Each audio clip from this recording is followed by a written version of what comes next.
Southeastern Bowhunter Podcast.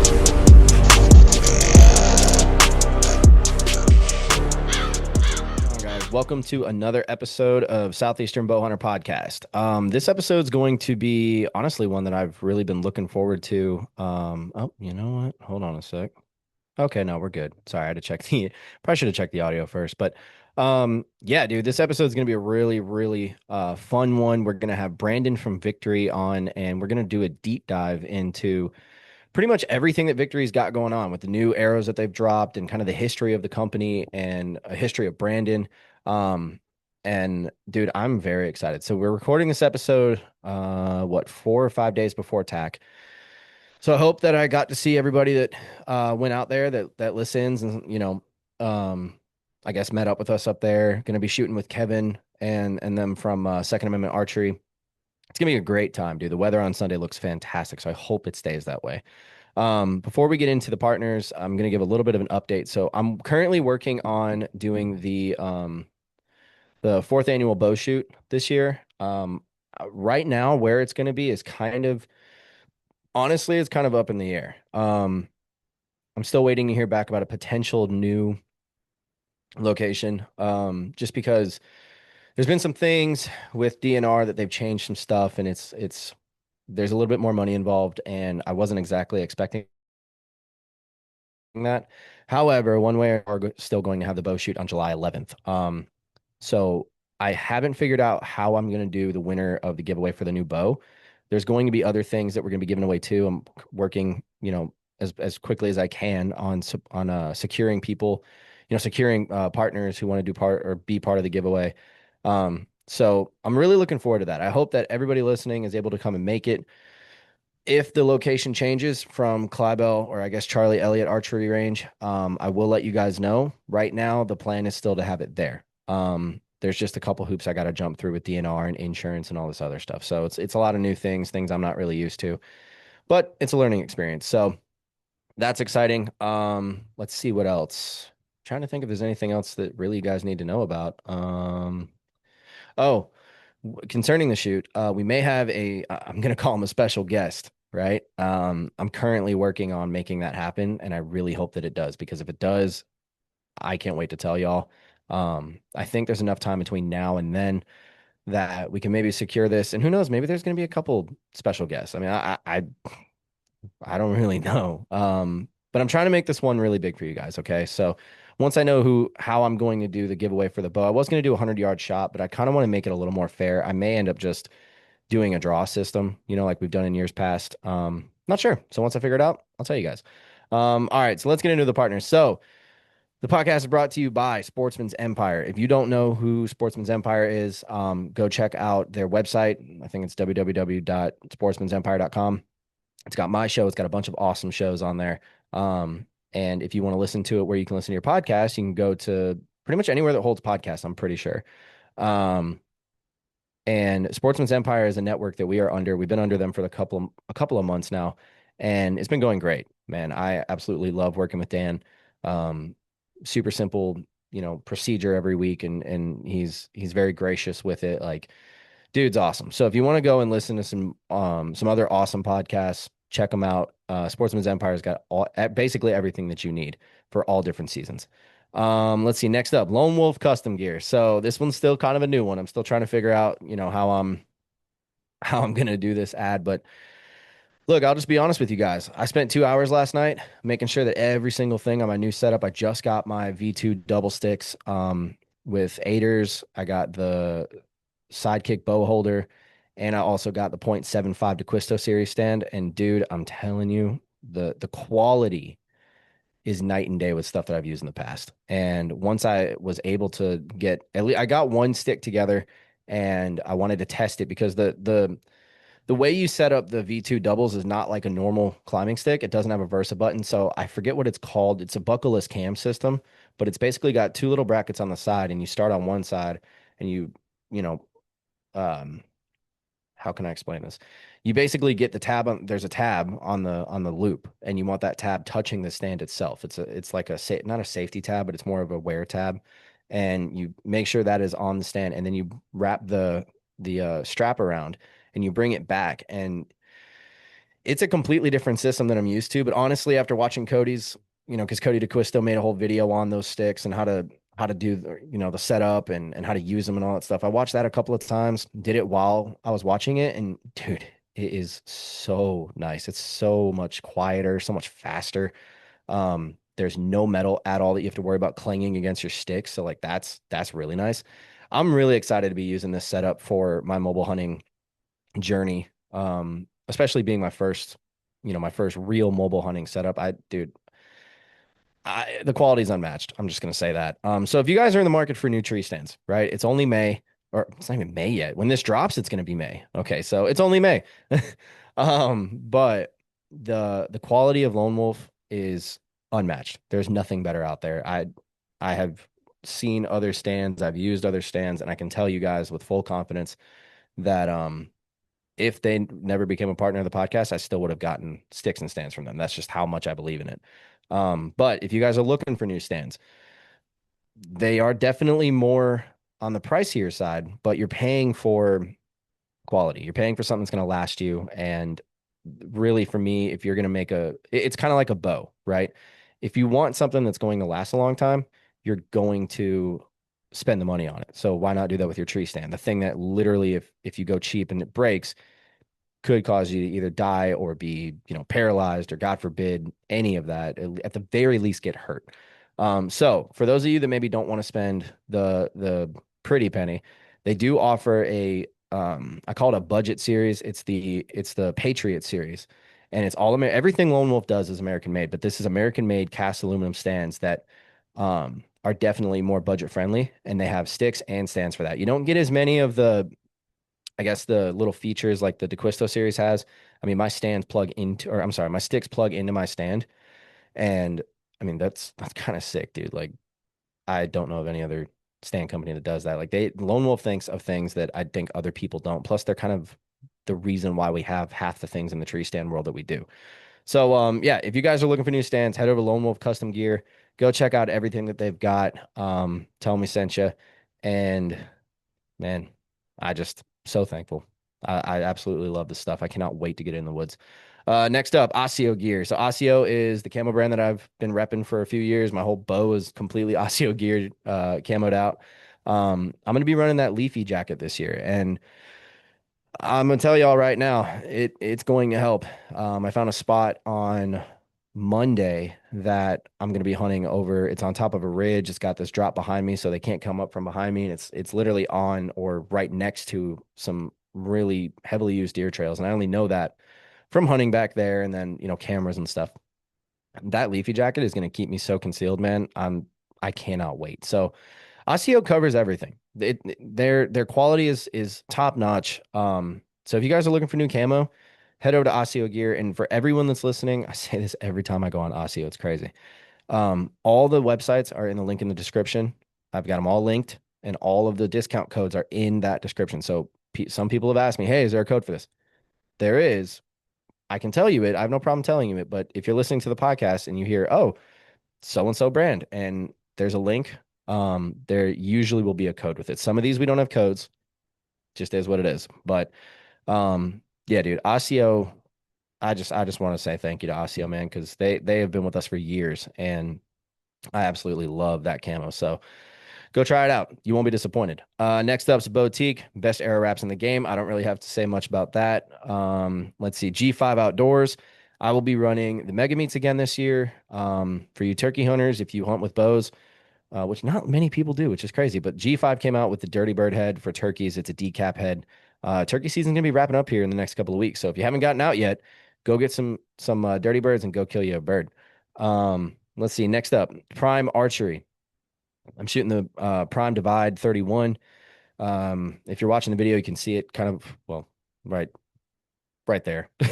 um, Dude, awesome bow. I cannot wait to show that thing. I don't want to say show it off. That sounds bad, but I can't wait to shoot it at TAC. That's going to be great. I am going to bring my form with me. I got a new rest for it that I need to probably once I'm done with this. Um, if not today, then tomorrow. Get it completely finished being installed and everything and tied in. But dude, that divide, my God, love that bow. Sucker's cooking too. I didn't think I thought it was gonna be slower, but it's definitely a lot faster. So if you guys are looking for a new bow, give Prime a shot. I love them. I've shot all of the new flagships, and I still say to this day that Prime has the best shooting bow that's out there right now. And just remember, nothing aims like a Prime. Let's see. Next up, dialed archery. So if you were listening last week, or if you watched the video, you saw my Lone Wolf custom geared dialed proof.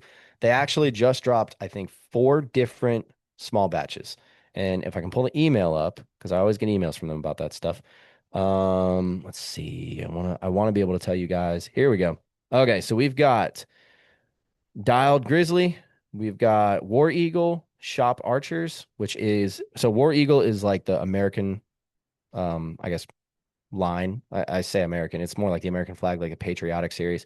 The Grizzly series is like a bright orange. It's got the Grizzly Coolers logo on it.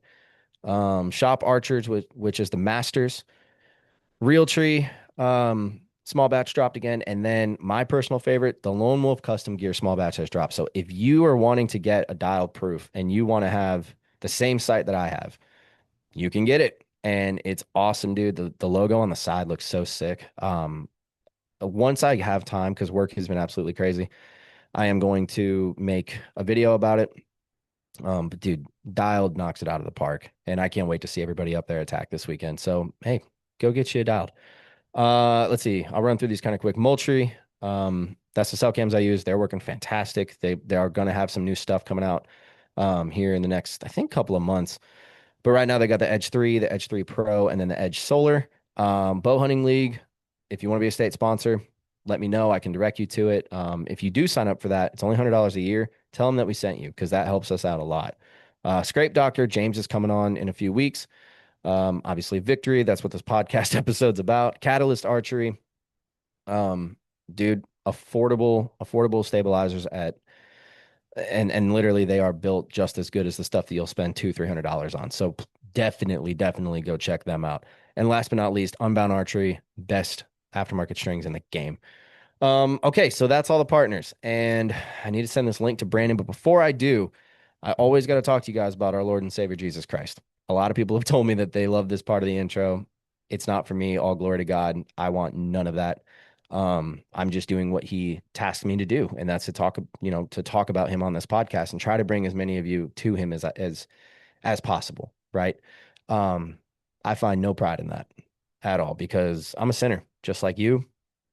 Every one of us are sinners, and I was listening to this podcast today with Bryce Crawford and Philip Anthony Mitchell. And if you don't know who those guys are, they're a couple of pretty popular Christian, I don't want to say influencers, but they're preachers. And Philip Anthony Mitchell actually has a church here in Atlanta. So if he's listening somehow, if he hears this, dude, you're freaking awesome. This episode with Bryce was great. And one thing that Philip's very wise. His wisdom is up there, right? And he was explaining God's he was explaining an aspect of God that I never thought of it this way. And as a father, I can't believe I never thought of this. But sometimes we feel like God's nowhere to be seen, right? Sometimes we feel like he's far away or doesn't care or whatever, right?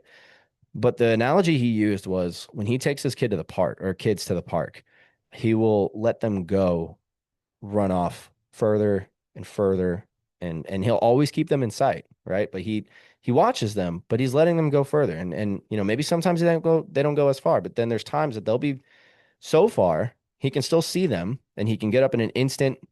There's a person or a dog. But what he said is that he lets them go and he can see that they're looking around and they don't know where he is. And it's the same thing with us. God allows us to go further and further away from him, but he's always there, right? And once we realize that we've gone too far and we're looking around like, where is he? We feel like he's not there, but he is. He's always watching. And it's the same thing as a dad. I'm a dad, and I've done this with Tiffany, and I've never thought of it this way. But God's love for us is like a father's love. It's like a parental love. And the great thing is once we go too far, or if something bad happens or we do something wrong, what do you do as a parent? You stand up and you holler out their name, right? Tiff goes too far. I yell Tiff. I call her name out and she stops and then she comes back. And it's the same thing with us. I've experienced this myself. The past couple of weeks have been pretty rough. I may have, I've gotten a little far away from the Lord. At least there are days that it's felt that way, right? But then I know he's calling me right back in, and I've felt that. I've experienced that. So, God is first off, he's amazing, right? Jesus is amazing, but the fact that you can really look at how we as parents take care of our kids, and for those of you that aren't parents yet, or maybe you're just not parents at all, I don't know if this is going to ring for you, but um, it's just that idea. That's how God works with us. He always has us in sight, but sometimes we get far away, so far away that we don't see him, we don't feel him, we don't even know if he's there, and we're looking around for him, and then he calls us back. So I just thought that was something really cool to sort of share with you guys if y'all haven't heard it. And yeah, man, there's something happening. I don't know what it is. A lot of people are coming to faith. I've seen a lot of excuse me, sorry. I've seen a lot of people on social media and stuff really starting to profess their faith. Some of it genuine, some of it not. But I just pray that everybody, every single person, no matter what you've done, I pray that you get to know who Jesus is because the time's coming, right? I'm not going to get all doom and gloom, but to be honest with you guys, I really do feel like Jesus is coming back a lot sooner than we think. And we need to be ready. We need to have the oil and the lamps and be ready.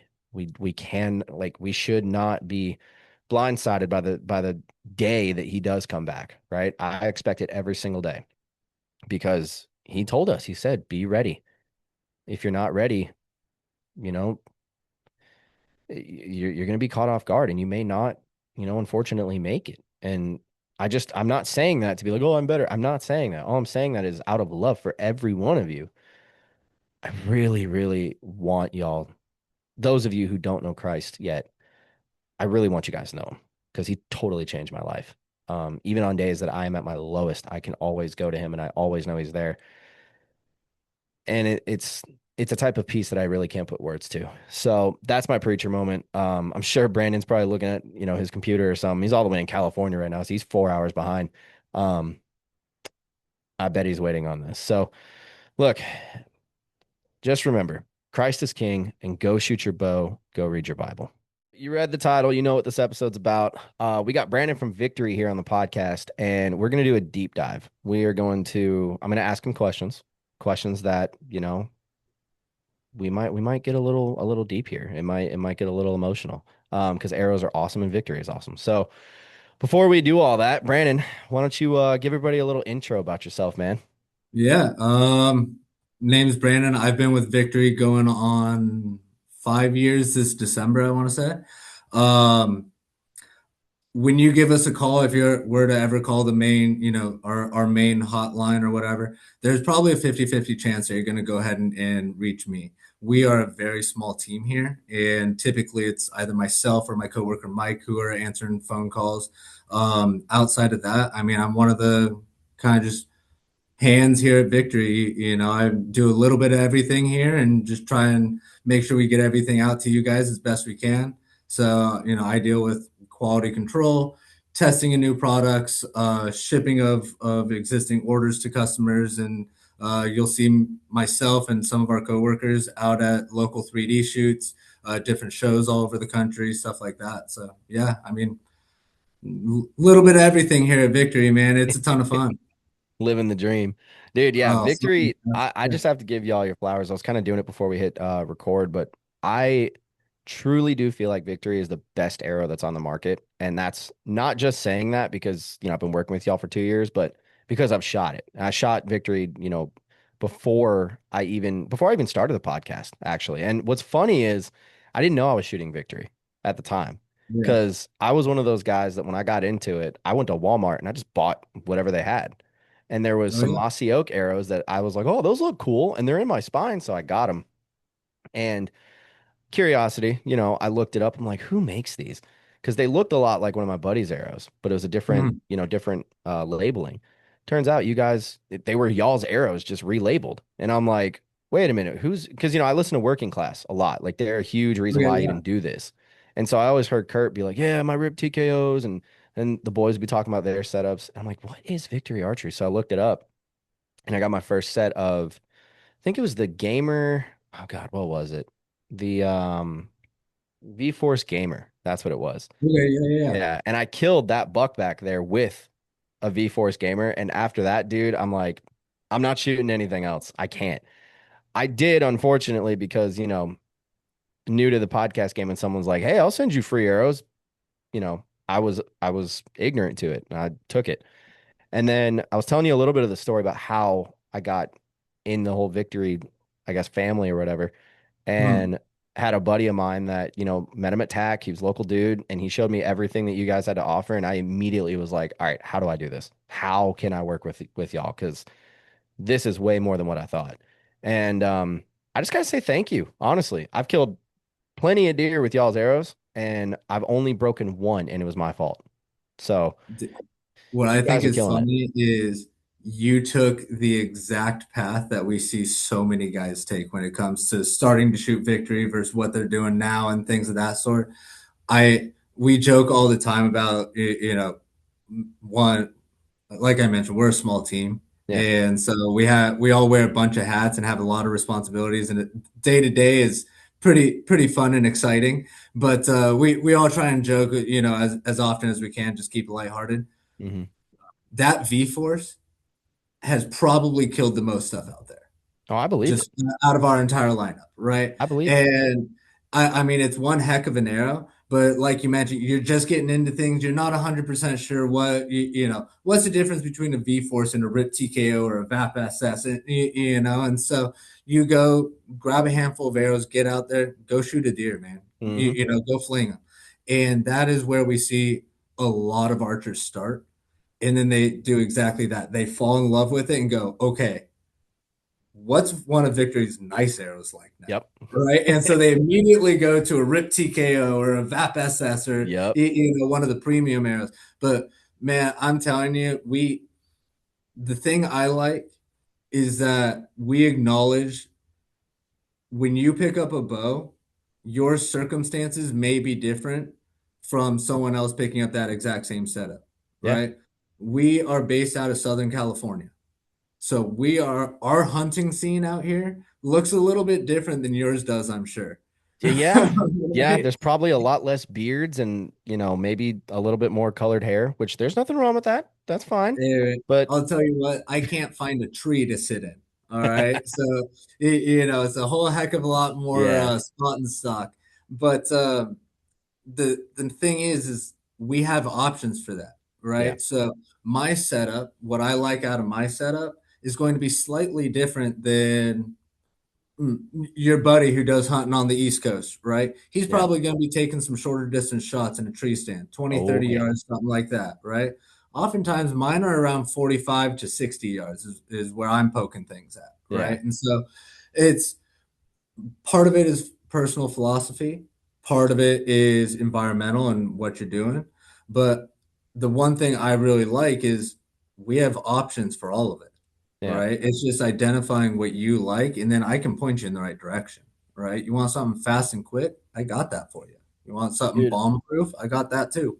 it's so funny you say that too, because I got a buddy that's trying to create a product in the industry, and he's like, "Man, I just need an arrow that's so light," because what he's trying to do is, it's going to add some weight to the front, and he's trying to figure Mhm. out ways around that, but it's probably going to add somewhere between 50 to 100 extra grains. And Oh, I wow. I immediately told him like, bro, if you get to 100 grains, you're now just in the bare minimum going to have 200 grains up front. That's heavy. Oh, And yeah. he's like, yeah, I know, but I need, if they make a lighter arrow. And I'm like, dude, go to Victory. I was like, the HLR, the 300 spine's 8.1 GPI. I think Oh, there's yeah. one other arrow, and you guys probably make it that is less than that in a 300 spine. Rip XV. Yeah. Yeah. And it's like insane. And the thing is, And they don't break. I mean, they I think the break, but Rip like, you get XV, what I'm saying. don't quote me on this, but I think the Rip XV comes into like 7.6 or something in the 300 spine. Or Like it's stupid light. is that a 166 or a 204? 204. Yeah. That's Yeah. crazy. That's so That's crazy. honestly kind of what led to the HLR, right? Really? Was we had a lot of guys fell in love with our RIP TKO, Hmm. myself included. I'm a Oh yeah. TKO guy Shot him through for and through. years.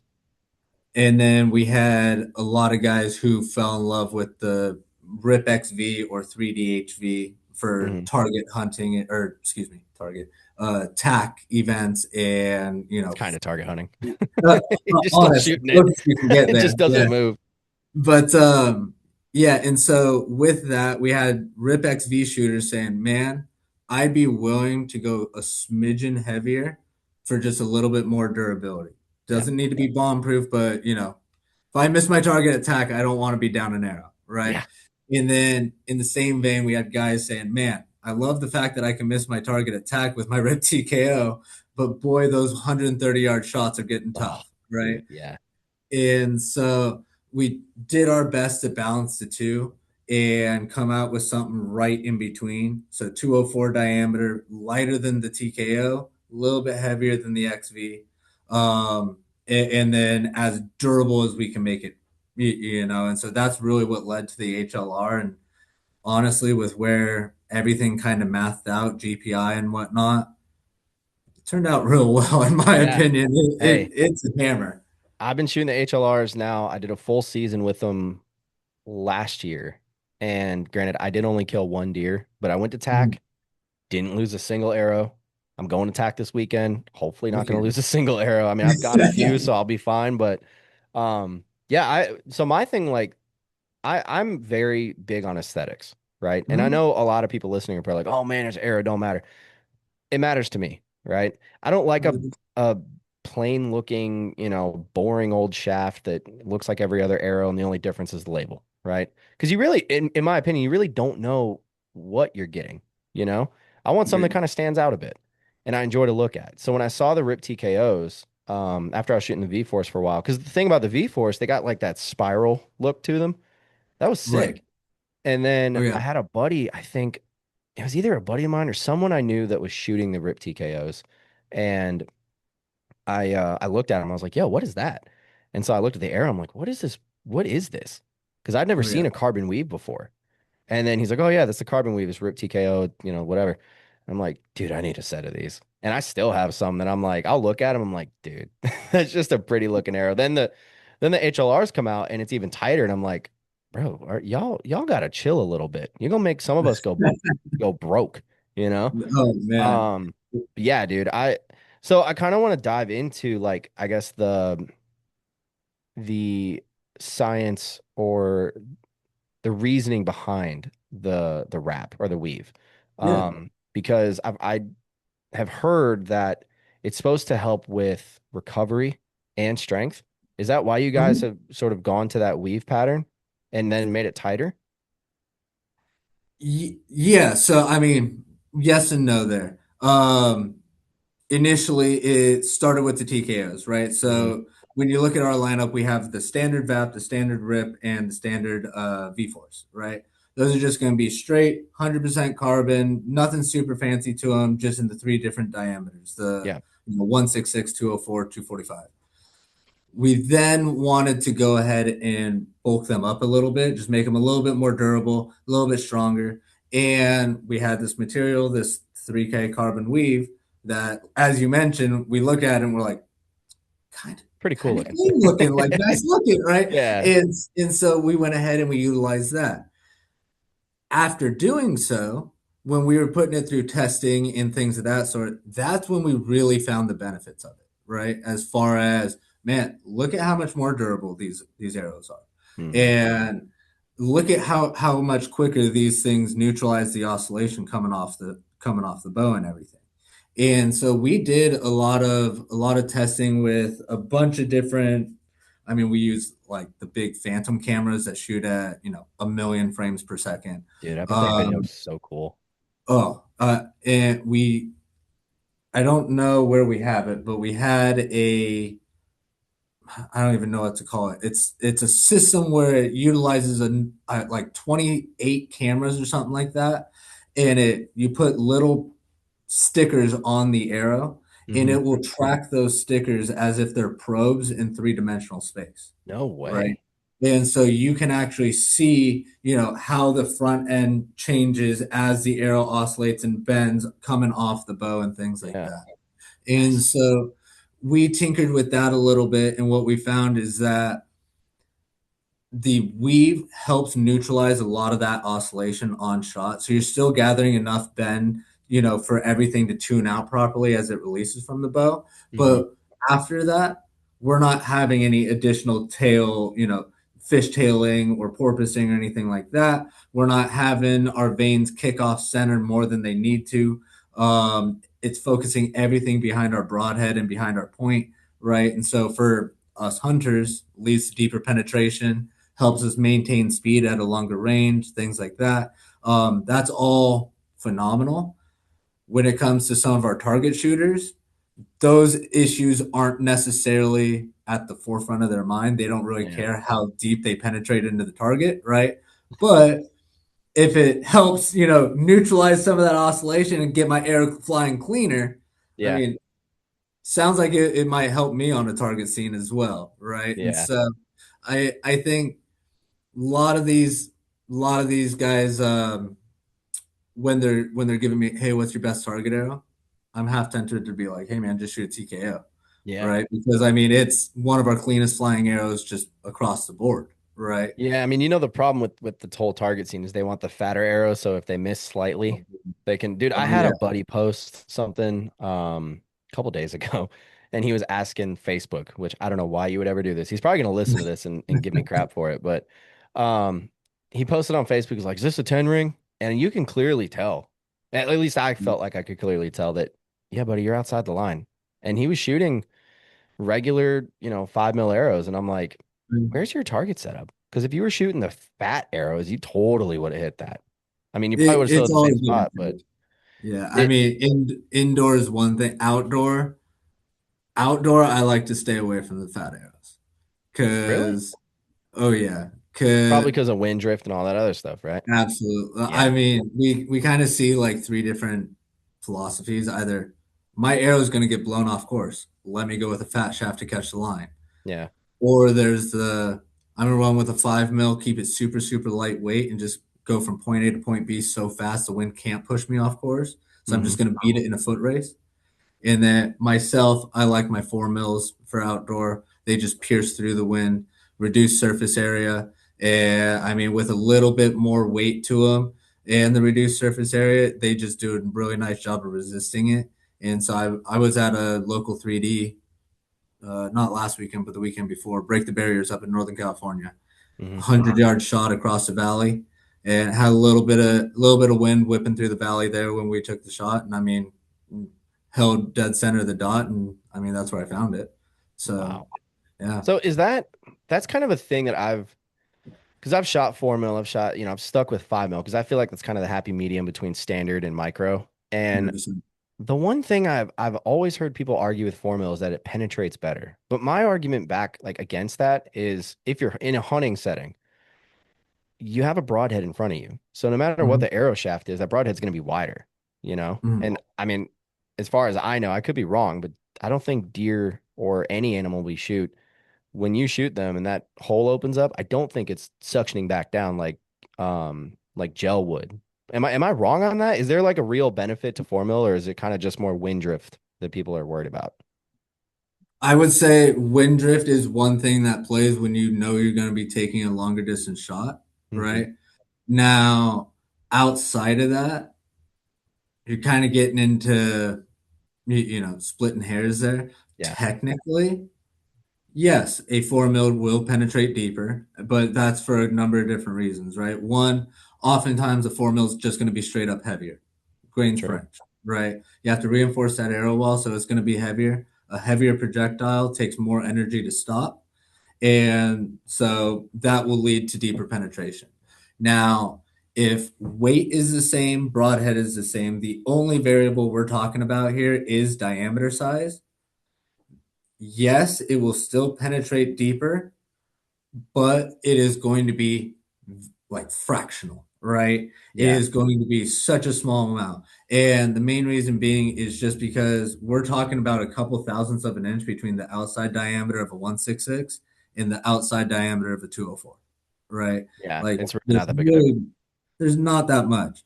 Now, the deeper if you think about it, like if you were to paper cut your thumb, right? The very opening of the cut stays open. Yeah, But the deeper that cut goes, the more it starts to pull back towards each other, that is right? true. And so it's the same thing with any body cavity, right? As I punch through that meat, that first cut is going to stay open, but the deeper I go, it is going to start applying friction to the shaft. Hmm. And so that is where we typically see, I mean, again, same size broadhead, so we're opening up the same size hole, just putting a smaller stick through it, right? And so we'll have slightly more penetration, but for the most part, 204, 166, when you're finding both of them in the dirt back behind whatever it is you shot, it's hard to tell which one had better penetration. Yeah. I mean, does it really Yeah, matter at that point? yeah, I don't think so. exactly. Yeah. That's funny. Yeah, dude, so you guys, y'all dropped some new arrows this year. And I know we're kind of just diving right into it, but I'll be honest, I don't know much about them. And you did something that I really have questions on because Yeah. I am curious the benefit of it. So let's make it simple. What's the new arrows that you guys dropped for 26? So, you're familiar with the HLR, right? So here's one of my old HLRs, Mm-hmm. 1.5K weave. So I'm not sure if you can actually like see that there, but 1.5K weave. Um, Keeps it a little bit lighter than the TKOs like we discussed, right? Well, that was on the 204 diameter. All of our VAT TKO fans got a little upset with us. And so we wanted to do something similar for them. So we introduced the VLR. Same thing, just on a 166 diameter. And it's got And that so that 1K weave too, or 1.5K. 1.5K Yeah. weave. Yeah, yeah. So Okay. very similar build to the HLR, just on a 166. Got it. And I mean, I I joke with guys, yeah, best way to describe an HLR or VLR is it's just a TKO on a diet, right? It's just a little bit like Yeah. but that was our big release for our 166 guys. We then introduced kind of a niche arrow, the Rival and the Rival X. This is the one I was curious about. I'm sure. Yeah. Yeah. So this is, I would call it a 5.5 millimeter, right? So it's slightly larger than your 204, your RIP TKOs, HLRs, but not quite to a standard diameter size like a Yeah. V Force and things of that sort. Reason we wanted to do that was we wanted something that was going to be as small as possible while using completely internal componentry, right? And so we wanted it smaller than a V Force. Going with a 204 is going to be a little tight to just get standard an insert in there, plus your threading for your broadhead and your field point and things like that. Hmm. And we wanted there to be a front end of the insert. That Yeah. way, it's not just working on the adhesive, but it actually has pressure against the carbon as well. And so the Rival X was introduced. It is a 225 inside diameter. And so it's a 5.5 millimeter, like I said. And the nice thing is we try to take all the niche aspects of it and just Hmm. provide you with it right up front, right? So insert wise, takes a 225 insert, right? That's going to be included in there for you. You're not going to have to go and find them unless you want something of a different design, right? Which at that point, yeah, you're going to have to go and find it. Sorry. Yeah. Um, Back end, you're not going to have to go find super fancy knocks. These have a stainless steel bushing on the back end there, which just necks it down to a 204. So you So could you can pop use out. any 204, like if because I run lighted knocks, so you could run that and still have.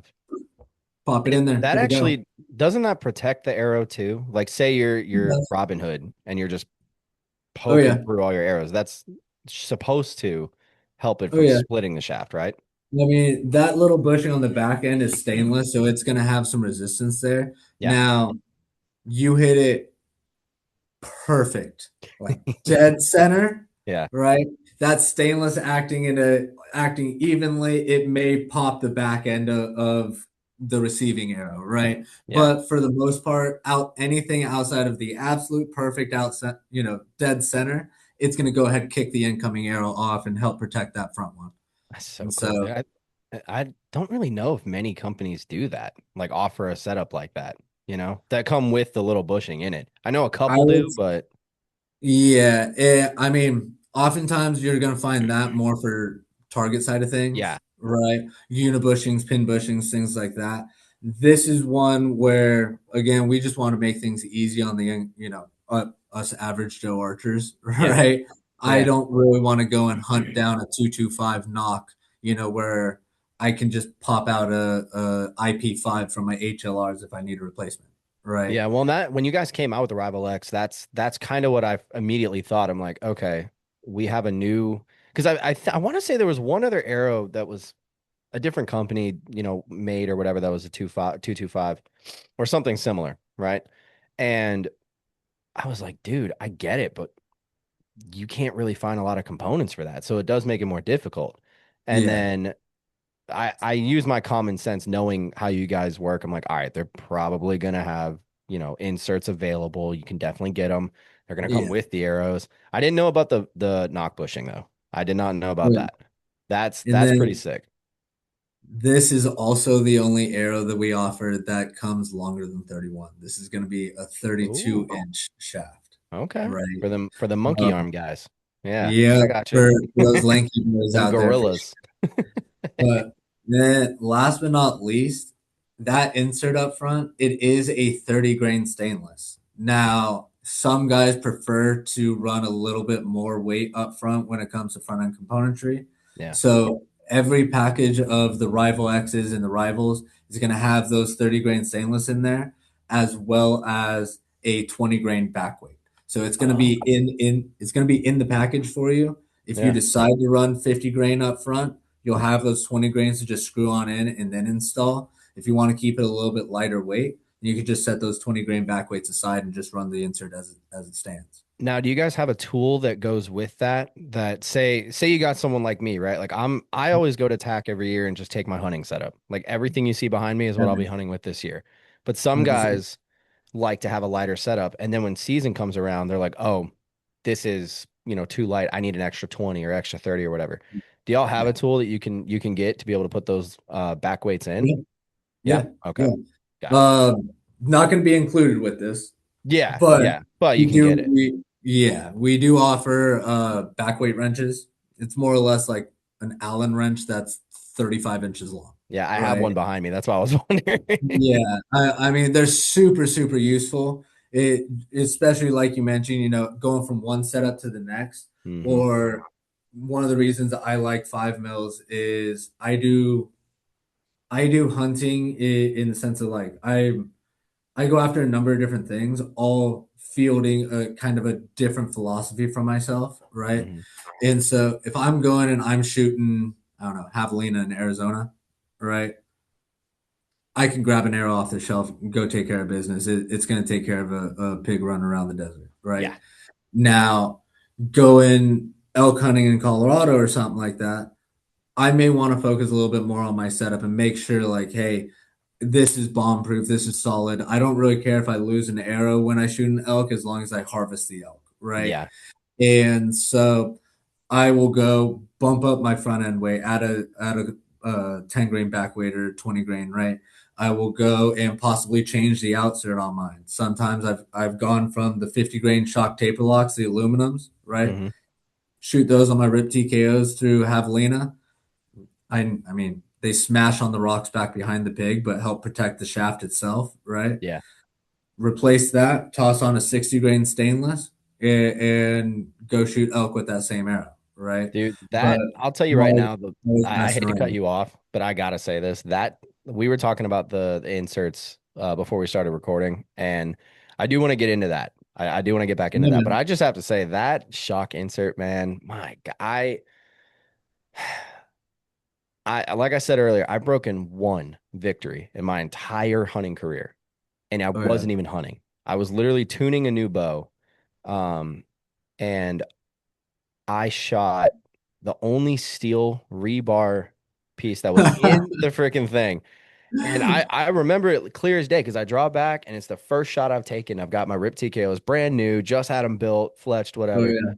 And I send it and I hear, and I'm like, no, there's no way. Sure enough, man, pulled it out. And the crazy part was all it did was bend and it did break the end of the shaft. But Yeah. had I have cut them a little longer, all I'd have to do is cut it down. Trim and you're good to go. Yeah. Exactly. And it's like Yeah. that design is just, I love it. I'm a huge fan. Plus, it looks really cool. I mean, there's Agreed. nothing that Agreed. can take away from that. I Um, will say that's the most dangerous time to go shoot is as soon as you set up new arrows oh because you're no. guaranteed to either have the best day of shooting of your life where you're ripping off veins, busting nocks, things of that sort, Yep. or you're going to have the absolute worst range day of your life and just be spraying arrows left, right, and center. You are going to find those hard spots down Oh range. yeah, I have been there many, Yeah. many times. I just so like I want to ask you too, because y'all do this thing with your arrows that I really like, and it's the ice coating Yeah. that I don't see many other companies doing. And at first, like I said, when I was very new to Victory, I'm like, oh, what's this ice coating thing? Like that's a gimmick, whatever.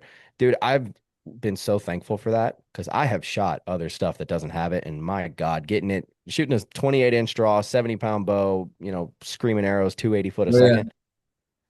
It's hard to get them out of the target sometimes. And It is. then I started shooting victories and they just slipped right out. And I'm like, dude, this is legit. So like what was the idea behind I'm assuming what I just said was kind of the idea behind it, but Yeah. what was the process in getting that? Honestly, that's a good question. That's a good question. I wasn't really involved with the ice. We've been doing that well before I arrived. Okay. But I mean, we've been doing it on all of our shafts, and really that was kind of the goal, right? Was one, is there a way that we could put a coating on the shaft that is going to either help with penetration or help with removal of the arrow from targets, right? Yeah. Especially if our entire goal is get this arrow to penetrate as deep as possible, right? Well, we needed a way to get that arrow out now, Yeah. right? And I don't want to be crinkling up my veins on every shot when I retrieve the arrows and whatnot, and I've I'm been doing going that to too. have limited space on where I can grab the shaft, right? Yeah. Yeah. So it has to be able to release it relatively easy. And so finding that nano ice coating was super helpful. And the way I like to think of it is it's just a dry lubrication that kind of fills the pores of the carbon, right? So crazy. And the biggest thing is, just keep in mind that the entire shaft is not ice coated, Yeah. right? The back end is left bare so we can attach our vanes. Now, if I pick up a new dozen and do all my trimming from the back, that only leaves ice coated shaft, and you are going to have one heck of a time getting your vanes to stick onto that thing. I've So, never yeah. experienced that. I don't ever, and maybe I should, but I usually don't cut the back of the shaft. I kind of just wing it. Uh, Um, but yeah, dude, I'll square it up, but that's about it. Yeah. yeah, I mean, square them off for sure. But I just, man, there's something so interesting to me about like the science that goes into building these arrows, you know? Yeah. Because like I remember and I've had to really defend Victory a couple of times with buddies of mine that are like, oh, I'm shooting this is better, blah, blah, blah. And I remember when the HLRs came out, I had a few people asking because, they knew I shot the rips. I was Hmm. going to shoot the HLRs. And they were all like, man, what's the difference? That 1.5K weave doesn't do nothing. It's already got that on the. I'm like, no, dude, listen to what they're telling you. They've tested this stuff. Like, it's definitely better. And I just, do you guys get that a lot? Like, do y'all ever have people ask questions like, hey, why do this? Oh yeah. Oh yeah. All the time. And I mean, the biggest thing is, why do it? Because that's part of victory, man. Like to be completely honest with you, that's just who we are, Yeah. right? Like our whole thing is innovation in the archery industry, right? When it comes to arrows, we want to continually innovate, right? Hmm. And so if a new material becomes available to us that we can find some sort of application for, we're going to try it out, Yeah. right? If there's a new design of insert that, we think might be cool, we're going to try it out, right? And we've tried a number of things that for one reason or another just didn't work out for us, Yeah. right? But with the 1.5K weave, we found where we can utilize it and how we can utilize it, right? So we know that it's going to give us all the benefits that the 3K weave already gave us. Two, we know that it's going to save us a little bit of weight. So we can ultimately have a very similar model, Mhm. just lighter weight. Yeah. In turn, if I drop the weight of a shaft, but then keep my front end componentry the same, what happens when I do my math? My FOC goes up, Yep. right? My kinetic energy hits a little bit harder on impact, right? And so my flight trajectory flattens a little bit. I'm getting down range a little bit quicker, right? Mhm. And so there's benefits to doing things like that. Now, is it for everybody? No, man. Like, hey, Should if be. you have something that works, don't fix what's not broken, dude. You know what Yeah. I mean? But what I can tell you is it's real hard to argue who's right at the end of the day when both of us have different setups and we both show up to camp with a buck, Yeah. right? It's Yeah. real hard to argue who did it better. So, Yeah. Man, I don't know. So like with the rips and now the all the 1.5K weave arrows that you guys have, what is exactly like break down the build of that? Is it like a carbon shaft on the inside and then it's wrapped in the weave, or is the weave built into the shaft itself? Like how does that work? yeah, so it's a combination of things. So we have, a number of different layups of carbon followed by the actual carbon weave at the end, Got right? Now, the it. main thing when it comes to 3K weave versus 1K or 1.5 or, all those different numbers, Hmm. ultimately all they're talking about are the individual carbon fiber strands, right? Got it. So if you look at the checker pattern of your TKOs versus that same pattern on the HLR, the knee-jerk reaction is the HLR weave is tighter. Yeah. That's not actually the case. Like the tension on that weave is the exact same. It's Yeah. just half the number of carbon fiber strands, Oh, right? okay. So each one of those little checkers on your TKO is 3,000 individual carbon fibers being braided and Hold woven on. Oh, over. wait a minute. I'm gonna Yeah, grab a rib TKO. Let me look at this. yeah, dude.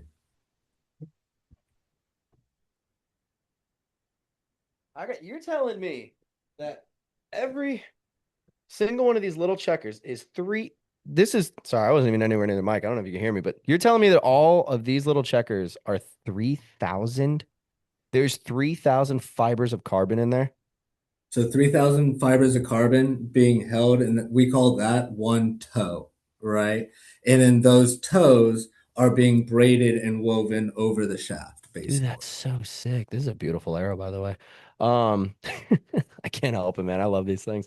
This is so I never knew that. See, I don't know what I really thought the 3K meant. I think honestly, I thought it was just like a name, or maybe like a Oh yeah, oh tension yeah, strength or something like that. no, But 100%. so will we ever see Victory come out?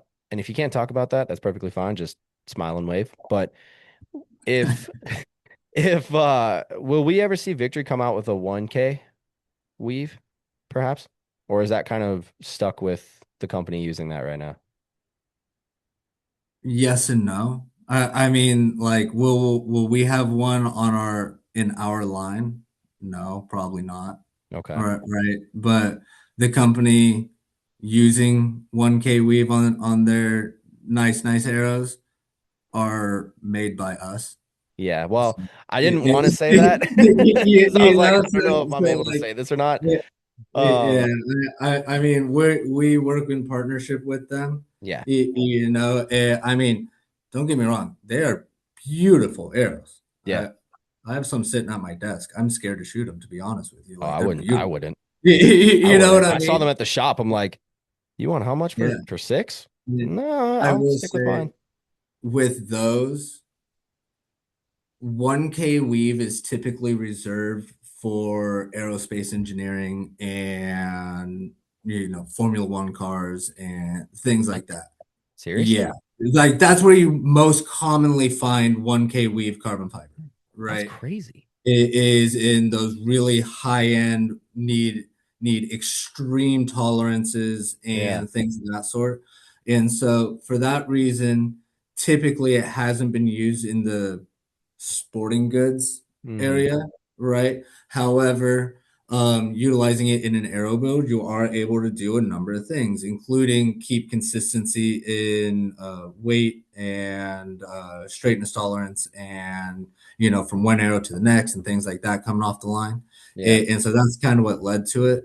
Now, again, when it comes to 99.999% of archers, are we really going to be seeing the difference between a 1K, 1.5, and 3K? No. Probably not, right?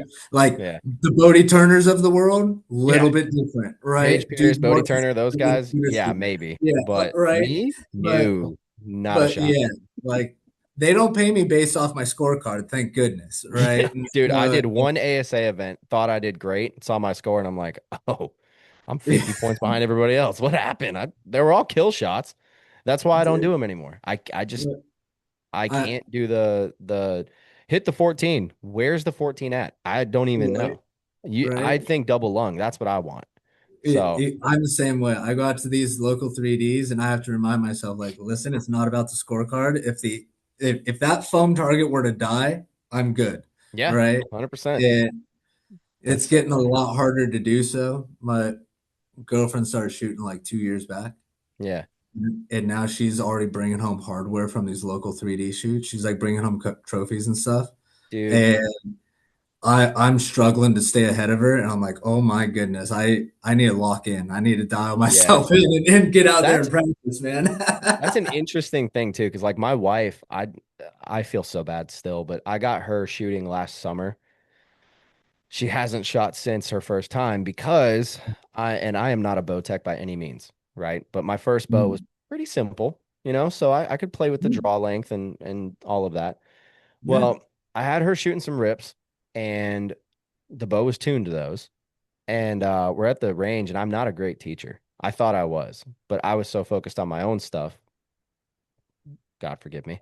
Um, that she was shooting, and in my head, I'm like, dude, you hold the bow, you draw it back, you look through the Yeah. peep, and you send it, right? Yeah. I've also Yeah. been shooting a bow for 5 years, so it's kind of second nature at this point. And come to find out, so she takes 4 shots, and she's struggling at first. And I was like, all right, let me see what's going on. She tells me she can't really see through, or actually, I said, are you looking through the peep? And she goes, what's that? I'm like, oh, we That didn't even cover this. Okay, so I was like, you see this little circular thing right here? That's the peep sight. You look through that at the sight and you put the pin on the target, and that's where you want to try and hit. And I had sighted the bow in, so I knew that it was hitting. So I'm oh like, yeah. it must be your form. She said she can't see through it. So I was like, all right, let me lengthen the bow up a little bit. I take it from because she's about the same size as me, height wise and everything. And Mm. so I was like, 28 inch, that's got to be what it is. I put it on 29 because I'm thinking, okay, it's not shorter. I know it's not shorter. So long story short, she got slapped in the arm by that string so hard, it left Oh. a quarter size welt and bruise Ooh. that was bruised for like a month. And now there is a lump there that we were worried Um, about because I'm like, did I give you cancer? Like, is that what's happening? So thankfully you she get goes to the bowstring in doctor. your arm or something? Yeah. Yeah, dude, I was like, she went to the doctor and they checked it out. And I've told the story before, but I'm gonna tell you. She was at the doctor a couple weeks ago, and I'm not a worrier, but when it comes down to my wife or my child, I need to know what's going on, you know?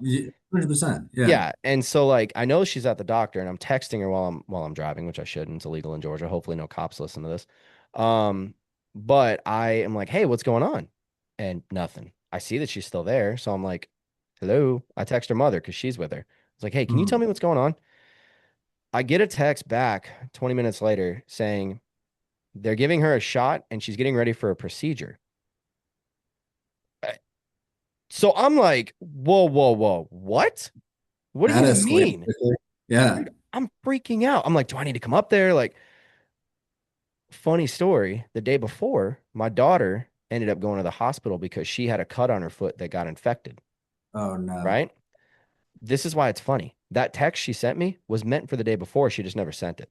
So they thought it'd be funny to mess with me and send that. And I'm like, y'all almost gave me a heart attack because I'm over here thinking, I just gave Oh, my that's wife brutal. cancer. I can't be a single dad. I don't know how to do that. I struggle as it is, man. Like, no That's way. brutal. Yeah. And so I say all of that to say that she has the potential to be able to be a good shooter because we went on my birthday a month ago. We went to this archery class that she set up. We took the whole family. I took my Oh, that's bow, awesome. and it was a lot of fun. I took my bow. Mhm. I'm not gonna say I was showing out, but I mean, you had a $1,500 bow with a couple Youth Genesis bows. It's a little different. And I come to find out that she is left eye dominant and was shooting a right-handed bow, left-handed. She Jimi Hendrix this thing. That'll do it. Dude, That'll and do it. 100%. we figured it out because I told her, I'm like, hey, shoot, how I do, like hold it with your left, pull back with your right. And she couldn't hit the target for anything. She's like, well, let Yeah, me try this. And so she switches up and she is stacking them. I'm talking just as good a groups as I'm doing. dude, I'm like, it's where did so this come from? off-putting. It's so off-putting when you're, experienced, all the ins and outs, why things are happening. You see, and then someone brand new to everything.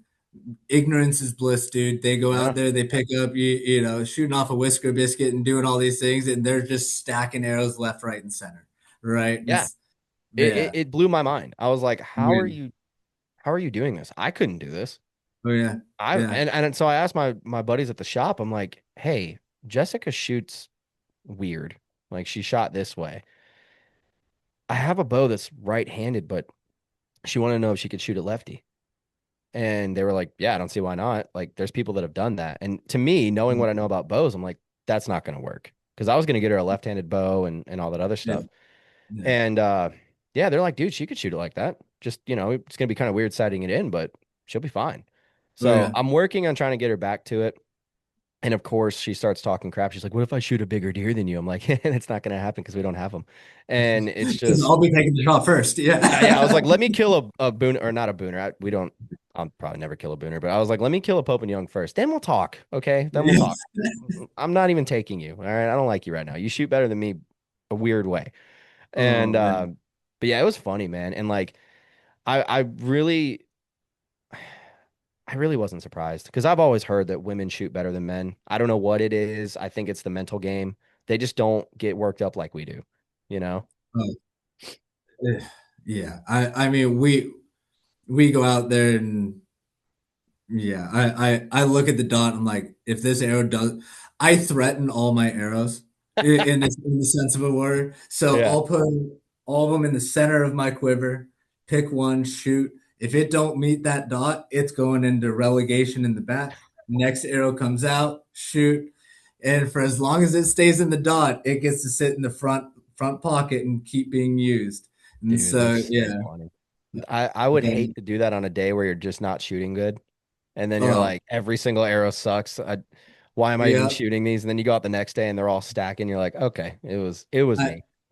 I went through them during practice, the practice day at our last 3D, Yeah. and went through them, took them all back out, looked at them, and said, "I'm giving you one more chance," and start over. But yeah, That's so funny, dude. I also have to remember, oftentimes it's not the bow or the arrows doing it; it's I the motor wasn't gonna behind say it. anything. Yeah, I Yeah, wasn't yeah. gonna say it, but I Yeah. I've gone through that too. When I was getting this new bow set up, man, I I went through that for like a month. It was Oh, just I'd shoot good one day and then I'd go shoot the next day and it's hitting right. And I'm like, dude, what the heck? So I'd move the sight. Now I'm shooting good again. Go shoot the next day. Oh, it's hitting even farther left. And I'm like, what is going on? I found out what was happening. I tinkered with oh, my rest a bit because why not? I like to tinker with stuff. of And then I course. moved it back to where it was after I had gotten it back from the shop and it was shooting bullet holes. No problems Mhm. now. Everything's fine. I can go out there right Yeah. now, shoot 40 yards, and it's stacking. So yeah, I'm my own worst enemy when it comes down to this stuff. I mean, I've rebuilt I don't have them in my hand, they're behind me, but I've rebuilt my HLRs about 3 times since deer Oh yeah. season's over. It's only Oh been yeah. 4 months. Like I have a problem. But no, I want to I kind of want to get back on some of the victory stuff. Like you guys Yeah. used to have you still have them. You still have the shock inserts. And we talked about this a little bit, but Man.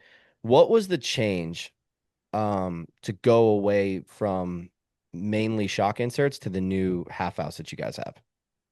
Yeah. It was kind of a multifaceted thing.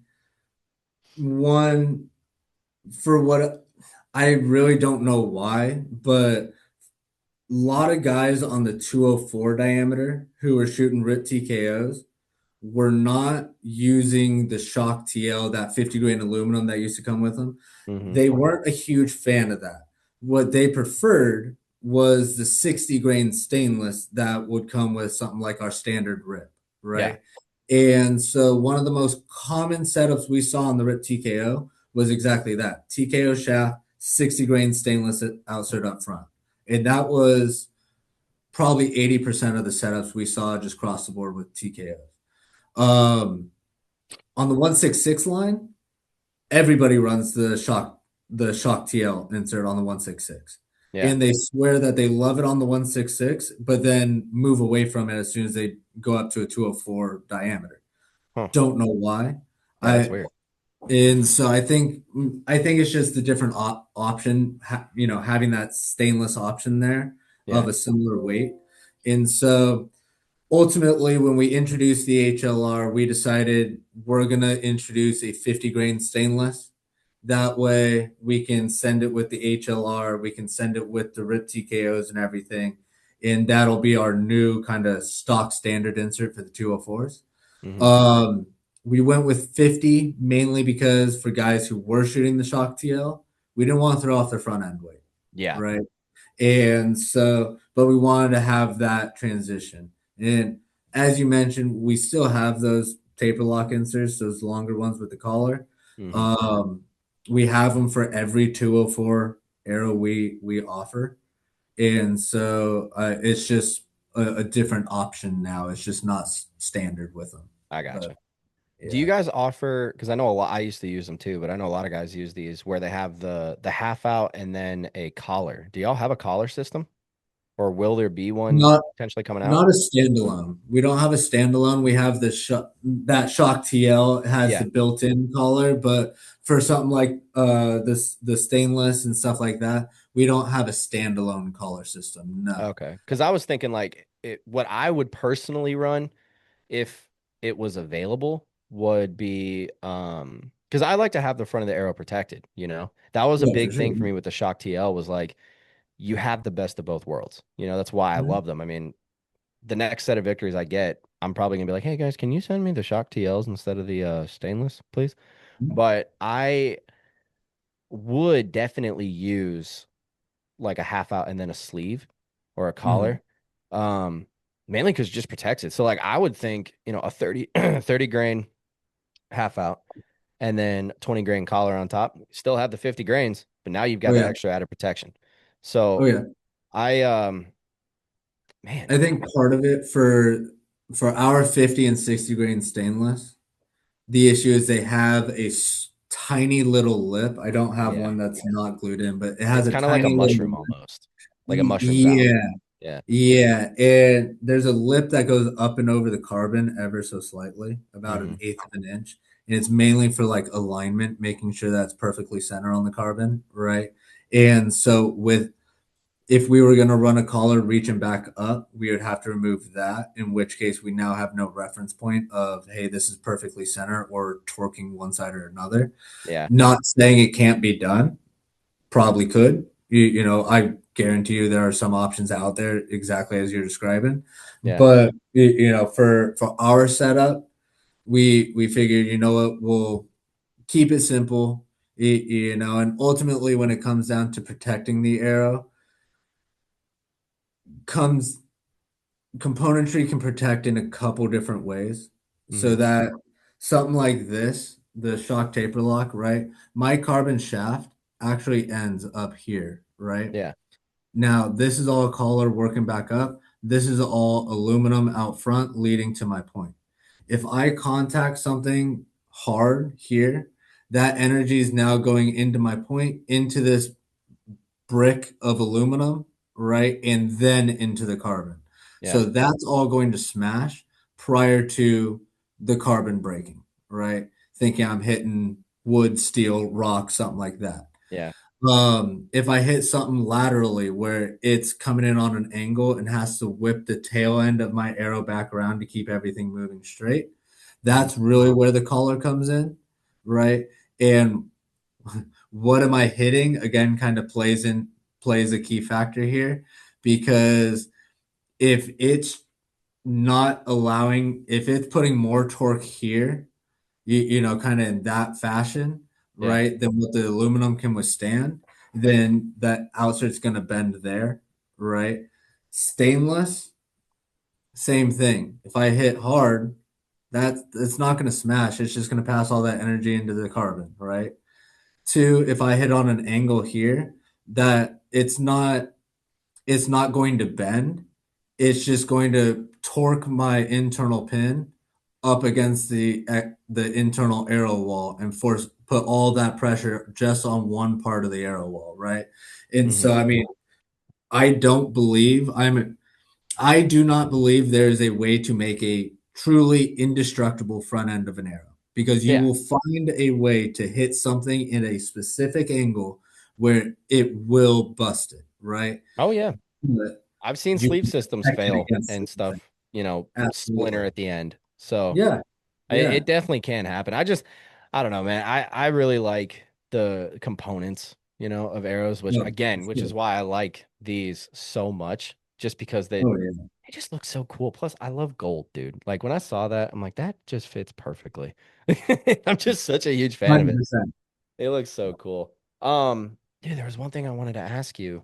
Oh, okay. So I'm gonna ask you the dreaded question, right? What would you say is the recommended general arrow weight for the average hunter? Are you more of a heavy guy, more of a light guy, more of a middle ground? What would like, and I don't want to say what does victory say because it's Oh, so dude, different for everybody. Like I bet what you would say is not what Jason would say or what Mike would I say. guarantee You you know? it's not. I Yeah. guarantee it. Yeah. So I I guess from mean, your all of us experience, here what would you all of us recommend? here shoot a different arrow in a different setup with differing philosophies. So depending on who you speak with here in the office, you're gonna hear something different. Yeah. Got some Ranch Fairy fans, some Tim Gillingham fans, just We everybody. don't Yeah, I mean, we don't have anybody super heavy on the Ranch Fairy side, but, Okay, so no like, Ranch Fairy? Got it. Got it. Steve Greenwood, our general manager, his baby is the VAP SS. Yeah. That's a heavier arrow as far as just grain strength. But Dude, we didn't that even cover that arrow yet. I just Yeah, I realized mean, that. that thing is designed. If you pulled a tag for Jurassic Park, That's what that's you the would arrow take. I'd send you with for Yeah. sure. So real Right? all right, real quick before we go into the arrow weight thing, Yeah. explain what the VAP SS is to the people who might not know. Because what y'all did with Yeah. that is Think of a TKO, right? Now we have a carbon core and we have that carbon fiber weave, right? mhm. Well, in between those two, we put a stainless steel mesh, So- right? And so that's what led to the VAP SS. And so it's going to have a carbon core so you can bend it, hit hard things, do whatever. And it's Yeah. always going to come out straight like a carbon shaft would. But as you shoot it, when it contacts the target, energy stored within the shaft, utilizing that stainless steel mesh, has kind of like a highway to make its way up to our broadhead to give us like a secondary oomph and Yeah. gain some additional penetration. That's And so so, cool, man. yeah, So cool. I but remember when that came out and I was just like, dude, what? Because there's other arrows that have implemented aluminum and stuff into the oh build. yeah, yeah. And I've always heard they bend. And then so I heard about the SS and I'm like, they figured out a way to make it not bend. That's insane. It, Like, it I mean that's ultimately the goal for yeah. sure, right? And I mean, again, there's these other arrows that are on the market. There are so many phenomenal arrows out there. Oh yeah. Like so many great arrows out there, right? We focus on what we can do with our lineup, right? Yeah. And so I think, to go back to your last question about weight, like that VAP SS, phenomenal arrow. It'll punch through every whitetail walking around the forest, right? But I don't like how it flies off my bow. Not that it's not tuned or fishtails or does anything funky. It's just it's a little bit heavier. It's Yeah. moving a little bit slower. It's a little bit more rainbowy when I reach out to 80 yards, like I like to shoot at the range, right? Mhm. And so it's just, it doesn't speak to me personally. I like to stick with, I'm currently shooting VLRs. But outside of that, my main hunting setup is going to be RIP TKOs. I mean, they've just treated me Tried so and well true. in years past that, again, don't fix what's not broken. Yep. Typically, weight wise, somewhere between 420 and 450 is where I like mine. Oftentimes, that ends up putting me with, 150 grains, 160 grains up front. It's going to put me around 15 to 16% FOC Hmm. is where I find most of my setups lie. Then I have I built up HLR strictly for like 3D as Yeah. fast as physically possible. So, 70-pound bow, my HLR is weighed out to 356 grains. Jesus. Right. And so, like, I designed those purposely to be as fast as I could get, Yeah. but Good that's Lord. more just like a fun setup type thing. Right. So So, it's so yeah. light. That's Oh, like yeah. Oh, dry yeah. fire almost, man. That's crazy. I I was get it flirting though. with that 5 grains per pound limit for sure. I Yeah. was flirting with it. Yeah. And Yeah. That I thought about it for attack this year, but I'm like, dude, I don't have to go through all of that, because I think I'm sitting at like, and I haven't even weighed my new build yet. I did all the math. I should be about like 438, 439, yeah. which is a little Yeah. lighter than what I ran last year, but I mean, dude, I love how they fly, honestly. Oh, yeah. Like there's no major rainbow. I think I'm also running probably 15, 16% FOC. And which that is one thing I used to like. I went down a couple years ago, I went down the arrow rabbit hole, right? I Oh, started off because I used to build them myself. Like I would take yeah. those Walmart arrows I was telling you about. I'd Yeah. literally Yeah. take a pipe cutter, like a little $1, $2 pipe cutter or whatever, wrap Yeah. it around that thing and just keep on spinning until I cut it to the length that I needed. Um, glue in the inserts myself. I'd hand fletch the arrows. Oh, yeah. I'm talking Yeah. hours just sitting there making sure they're all right. There's millions, or not millions, but dozens that I did that, buddy, it looks like a monkey did it. It's terrible. And yeah, it's bad. And I know that feeling. I'm looking at some of mine that I have sitting off to the side, man. Whew. Yeah. so we Thank let the goodness. pros do it. We just Yeah, let honest. the shop guys do it. But yeah, man, I mean the I think the weight that I was at when I killed Pickles behind me, that buck back there, which Mm. I let my daughter name every single deer, so I've got some really No, that's awesome. funny named deer. Um, I think my arrow weight back then was four or no 515, and Okay. I was like, because I was drinking the Ranch Fairy Kool-Aid, I'm like, dude, I need the heaviest thing I can get. I was shooting a Megameat, been shooting Megameats for years, and Yeah, man. it I was like, dude, I've got a 2-inch 3 blade, heavy arrow. I'm gonna punch through everything. Got stuck in his shoulder. Granted, probably my shot, it was a little quarter away, but then I started thinking, and 2 years ago, I had Ranch Fairy, T-Bone, Tim Gillingham, a couple Mhm. other guys that were in the Mhm. arrow game. And I went all the way from you need to shoot rebar at these things to you need to shoot feathers at them to the middle ground, which is exactly what you said, 420 to, well, T-Bone said 450 to 500. I personally am more aligned with you. I think 420 to 450 is pretty good. Um, but yeah, dude, I mean, I went through all of that and heavy's nice, but like you said, the rainbow Every aspect. change, 100%. Every Yeah. change you make to your arrow, like there's a bell curve to every aspect, right? There's a Yeah. spectrum to every aspect. Are you a heavy arrow or light arrow? In turn, when you look at those numbers, oh, I'm a heavy arrow guy. Well, you know what that inherently means? You're also a slow arrow guy, Yep. right? Or you're shooting a super heavy poundage bow, right? In Yeah. which case, guess what? We can still speed it up by going with a lighter arrow, right? Yeah. So You want to in the shoot grand scheme of 360? things, you're still moving slower, right? Yeah. And so everything is a balance, whether it be weight, FOC, speed, everything is a balance. If you go too far on one side of that spectrum versus the other, you are going to be giving something else up. Now, if Yeah. you're right in the middle, yes, you're giving up a little bit on either side, but you're also kind of getting the best of both worlds there, Yep. right? And so that's why I personally like sitting in that 420 to 450 range, right? I'm not super lightweight. I'm also not super heavy. I'm Yeah. not extreme FOC. I'm also not zero FOC, Yeah. right? Yeah. You're not negative. It's I get a little bit of everything. And then on top of that, just you look at the bows nowadays, and I'm not talking like, oh, the 2023 and up. I'm talking 2016, 2013, you know, like all these bows that have been coming out for the past 10, 12 years now, they are so much more advanced than what they used to be prior. Oh And yeah. all these arrows are flying so much truer than they have in years past. And so some of those things, like you need a 600 grain arrow in order to punch through an elk or big body whitetail, Yeah. right?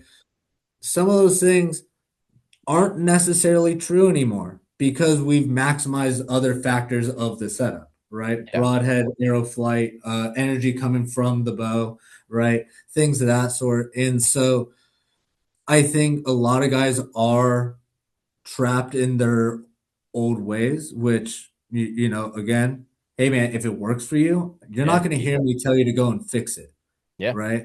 I'll point you as to like, hey, here would be my suggestion. Here's what I like personally. But again, if you have a setup that works for you, I'm never going to tell you to change it because Yeah. the thing that leads to more success than any arrow I can sell you is going to be your confidence in your equipment, Yep. right? I used to So, be that guy that would literally be like, I'd come on here, especially early on. You could go back to some of the earlier episodes, and I'm like, look, man, if you're not shooting 550, you're not going to kill that buck. What if you hit the shoulder? What if this? And I'm like, what am I preaching right now? I'm like, dude, we're not even aiming. And that's been my gripe with the heavy arrow stuff like that. If it works, it works. Totally yeah, fine. If you're shooting a trad bow, yeah, you need that because you need more oomph behind it. But if you're you're shooting going to what we need some. shoot, Yeah, like our it's bows are zipping, man. so efficient. You said it exactly. Yeah. You can shoot a mid-range arrow, and as long as you don't hit super heavy bone, which I'll tell you right now, a lot of those heavy setups still won't go through it. You Oh hit a yeah. deer. I've seen one video, and it was the hunting public. They hit a buck in the knuckle of his leg, Oh broke his yeah. leg, went straight through. That doesn't happen every time. No. I don't think No. that might have been a fluke, honestly.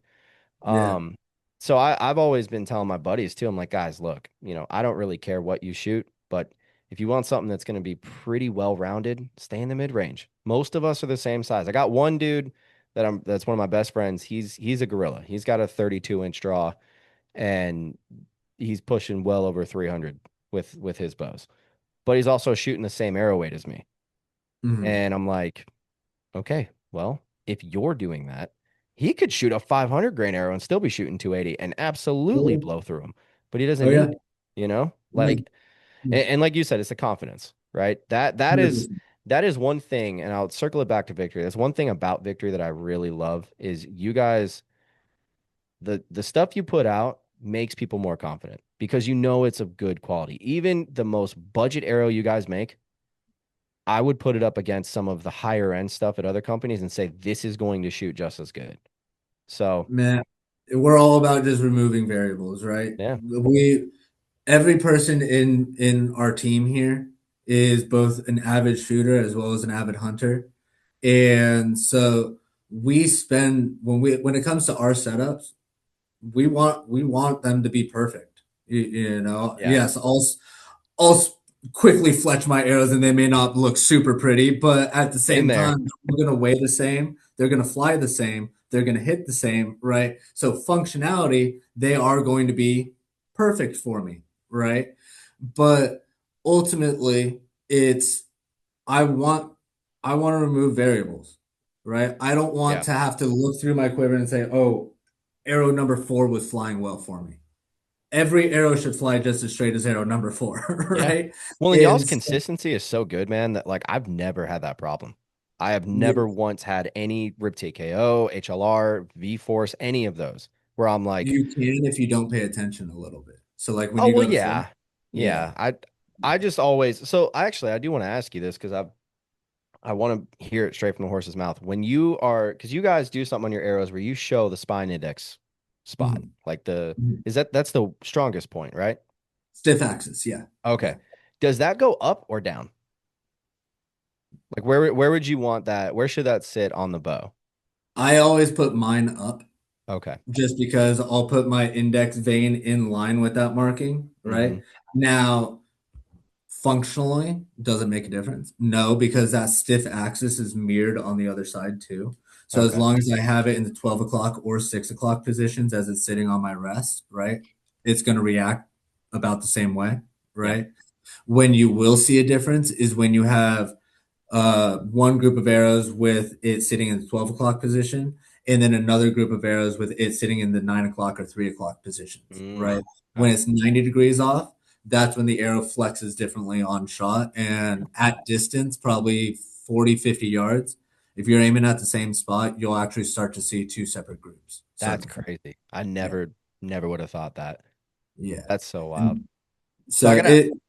it's like a reference point for when you go to fletch. I Yeah. like to fletch all mine with my index vein in line with it because when I knock it, it's an easy reference point. Boom, everything's knocked the same way. Everything's going to release the same way. Everything's going to group the same way. Yeah. So, That's kind of what I've always done since shooting them because it's like mhm, that's the point, like that's why they're there mhm, to show you, hey, this is how you need to set it up. Which I right, really appreciate because I've shot other ones that I'm like, where is it? And you have to find it and it sucks. right, Um, all right, well, before we get off of here, I do need to ask you. You guys are in California, you're hunters. We know the general consensus of California. And I'm oh not yeah, talking crap. I'm not. I've been there. It's a nice place. Granted, that was 20 years ago, but man. I'll um talk from California. I'm born and raised here. Yeah. okay, good. So what is that like being a hunting company? Because I would put you guys obviously as a hunting company. What's that like down there? Like, there has to be a culture barrier, maybe, or is it as bad as they say?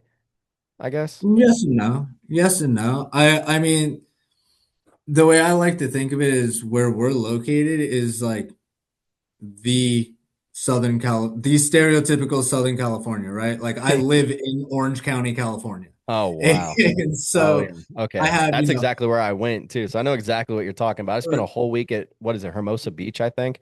oh yeah, yeah, Yeah, yeah. dude. Some of the Hermosa's stuff over I by saw me, down and there, I was yeah, yeah. 14, and some of the I'm things like, I saw, man, yeah. it was wild. I'm about 15 minutes from where they shot like 90210 and stuff like that. Oh So like wow, dude. I have like Orange County housewives all over the place, right?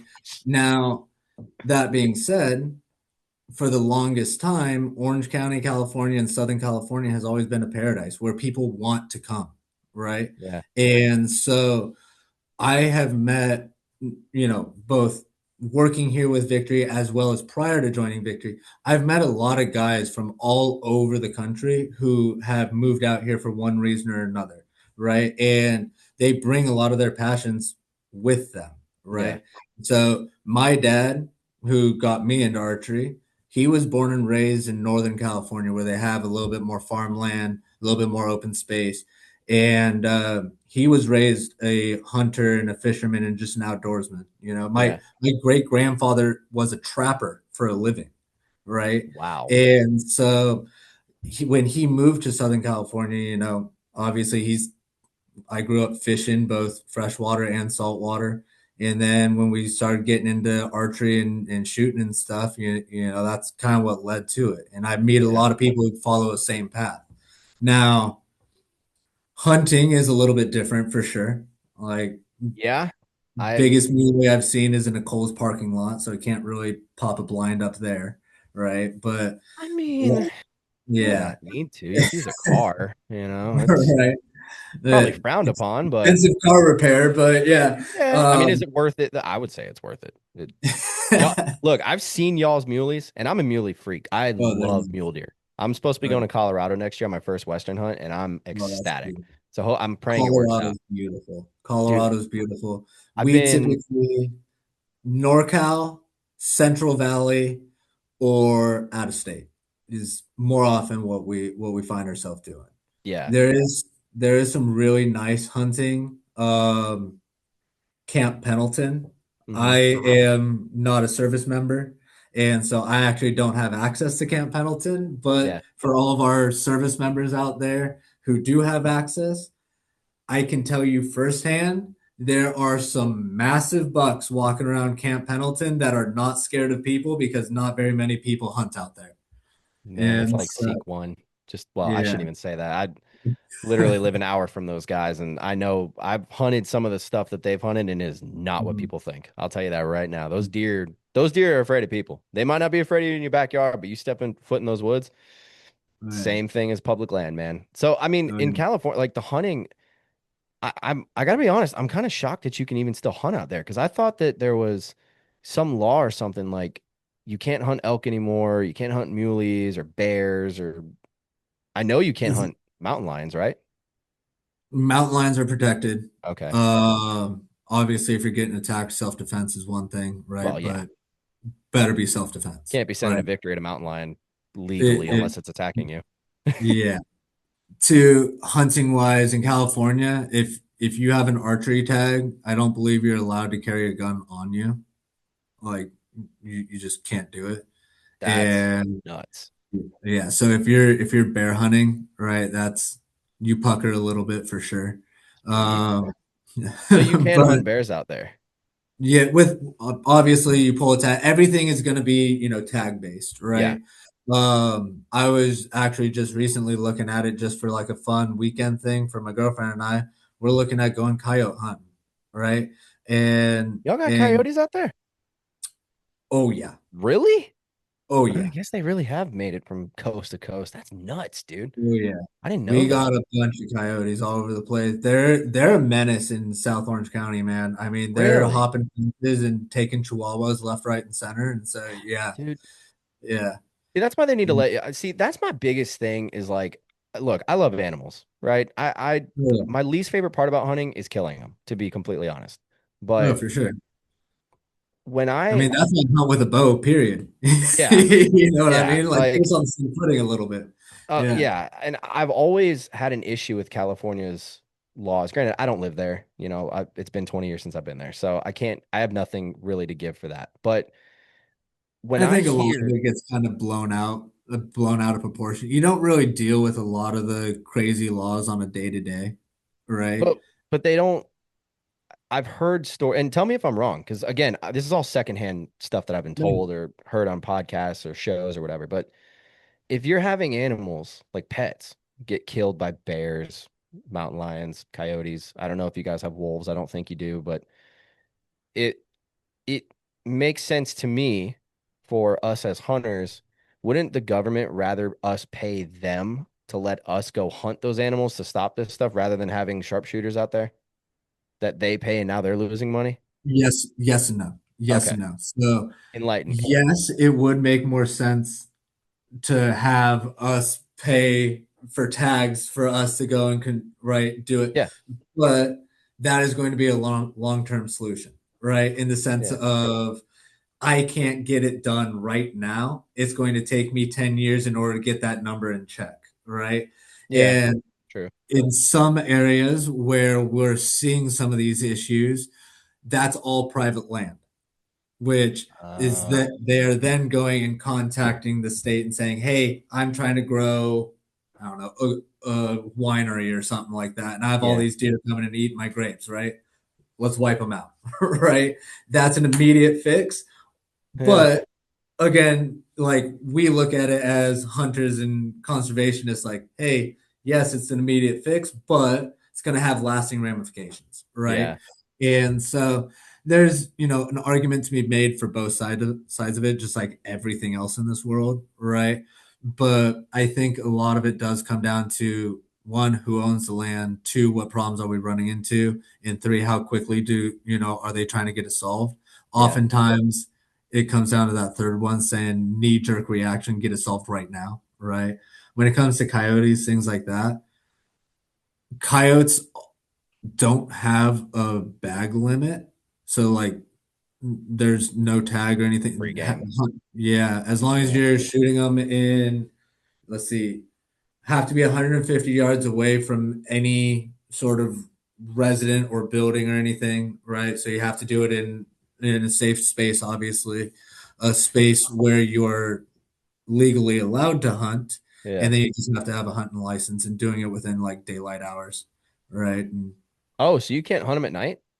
no thermals, no none of Wow. that stuff. Dude, Yeah, that's we great. It's we so can still different. use like electronic calls, right? Yeah. So like electronic like distress calls for like rodents and stuff. Yeah. We can use those, but can't use any thermals, can't use anything like that out here. Wild. It's Yeah. so interesting to me to know like the laws here in Georgia and then hear what's over there in California, how Oh, different yeah. they are. Yeah. And I mean, hey, you ever want to kill a coyote at night? All you got to do is come out here. It's just a plane ticket away. I got buddies that do it every summer.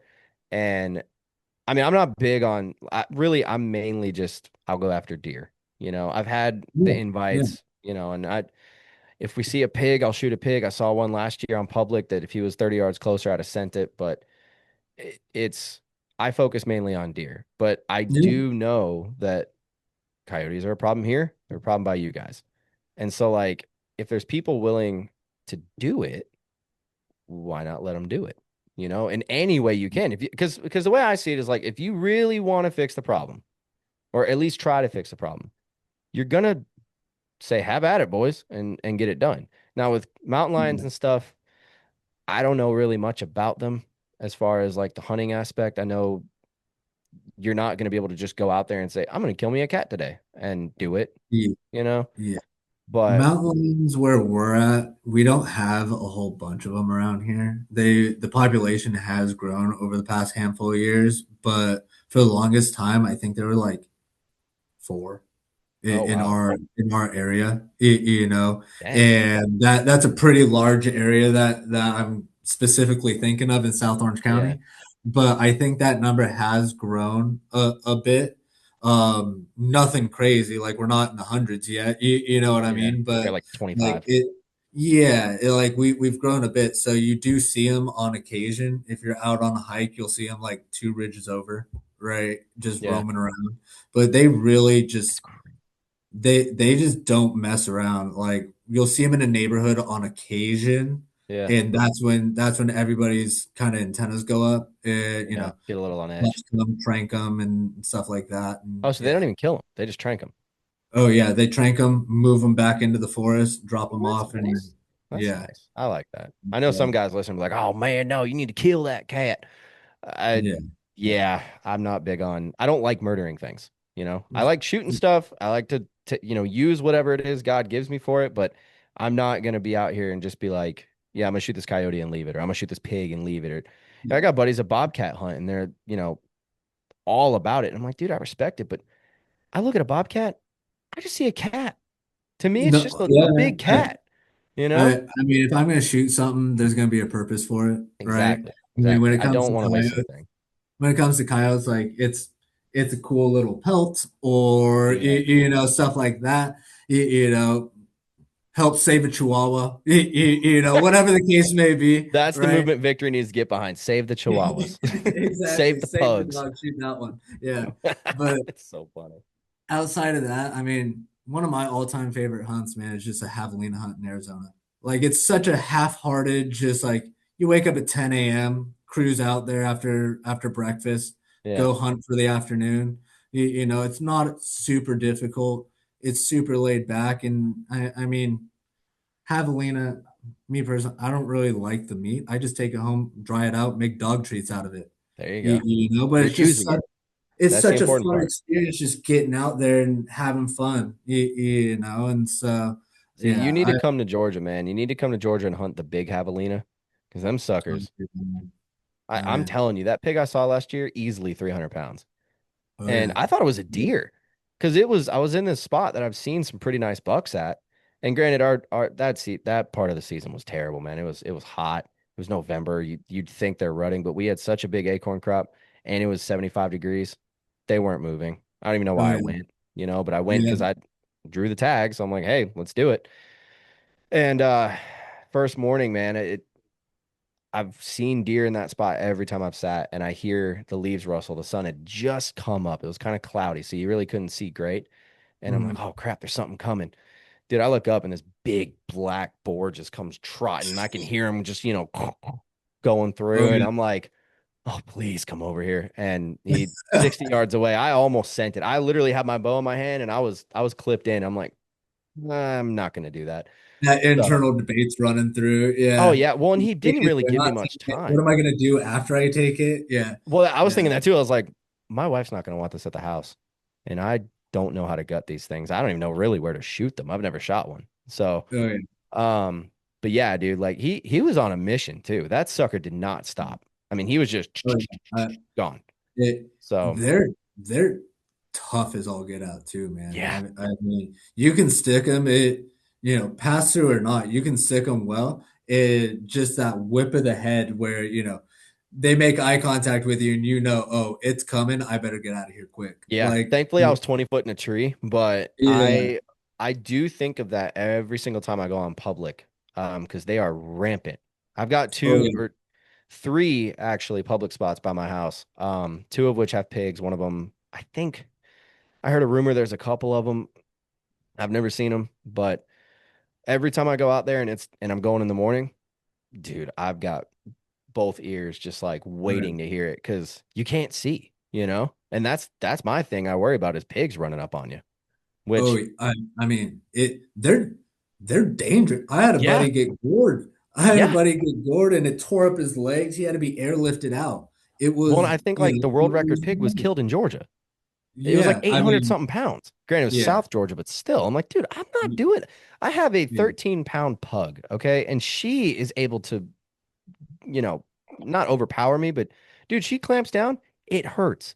I got a She's got 60 muscle. pound pit Yeah, bull. Like, like, I know what it's like. I don't oh want to yeah. deal with something that's got tusks and is triple the size.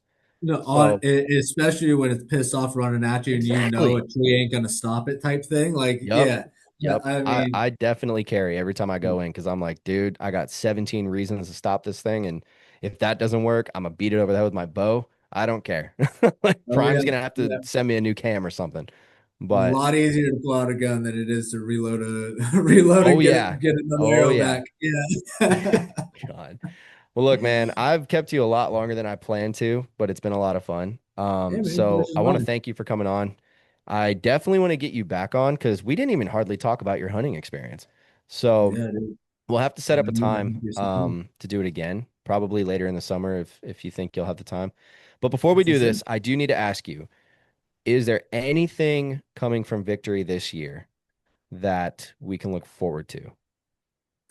Yeah, yeah. So I mean, our big three releases, right? The VLR, the Rival X, right? So those were all introduced end of last year. This is the first year where they're, open for purchase and Yep. everything. Um, we do have some stuff in the works for this coming year, mainly on the target side of things, Okay. for both indoor and outdoor. And so I can't really get into details there as far as what those are going to look like or specs or anything like that. But Yeah. I would definitely be look on the lookout for kind of a revamped target line towards the Okay. back end of this year is when I expect us to release it. And so I found myself shooting more and more 3Ds recently. And so I'm pretty excited to get my hands on some of these new items and get out to the local range, start flinging them. But I think that's where a lot of the focus lies right this second. Hmm. I've heard of a couple things on the hunting side of thing, but I don't know if that's going to be a later this year or a next year release. And so, I mean, like I mentioned, our whole thing is we're continually trying to innovate in both, how we build the arrows as well Hmm. as the materials we utilize to build said arrows and what that's going to provide for us. And so we have, we're always on the lookout for new things, always working with our engineers and different companies to formulate different ways of laying out the arrows and what it might provide for us. And so, I mean, these things on occasion, they'll pop up overnight, man. Boss man might come in tomorrow morning and say, guys, I had a dream. Right? God In gave which me a case, vision. right? In which case, we're on a new path, making something new, right? And so, ultimately things can pop up in a matter of days. But for right now, what I've been hearing is we're focused on kind of revamping our target line. So we should have some really cool offerings on the target side of things a little bit later in the year. Gotcha. All right. Well, you target guys, be on the lookout for it. It's gonna be Brandon, nice. thank you for coming on, dude. It was a great episode. I can't wait to get you back on. And for everybody listening, remember, Christ is King. Go read your Bible, go shoot your bow.